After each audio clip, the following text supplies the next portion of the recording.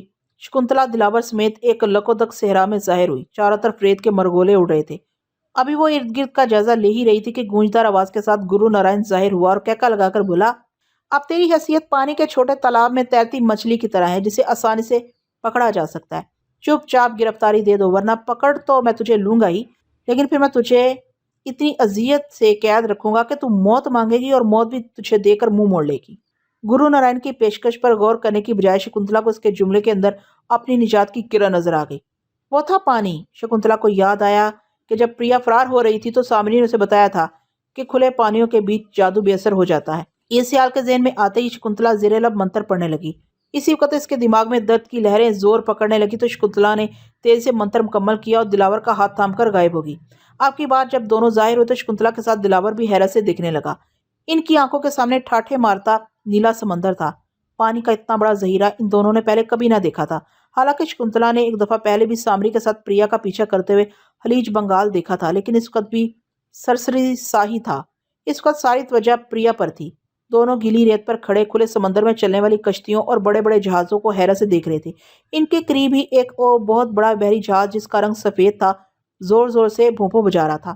جہاز سے بندرگاہ تک چھوٹی کشتیاں پہلو بہ پہلو ایک دوسرے سے بندھی کھڑی تھی، جن کے اوپر تختے لگے ہوئے تھے۔ ان تختوں سے گزر کر مسافر جہاز میں سوار ہو رہے تھے، جبکہ کلی ان کا سامان اندر پہنچانے میں مصروف تھے۔ بوپو کی آواز سن کر مسافروں میں ہلچل مچ گئی اور وہ تیزی سے اپنا کام نپٹانے لگے۔ شکنتلا دلاور کا ہاتھ مضبوطی سے تھامے جہاز کے اندر گھستی چلی گئی۔ اول تو انہیں کسی نے پوچھا ہی نہیں تھا، پوچھ بھی لیتے تو کیا تھا، وہ تو روپ بدل کر بھی جا سکتی تھی۔